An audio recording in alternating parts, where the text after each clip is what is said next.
Friends, welcome back to AppIQ, and in this video I'm going to show you how to recover deleted text messages on your Android or Samsung phone.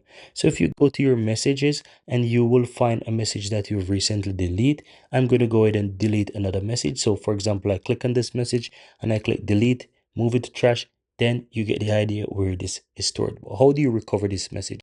All you have to do is go to your settings and you want to scroll all the way down to where you'll find the option that says device care. On the device care, you have storage. So you want to go ahead and tap on storage.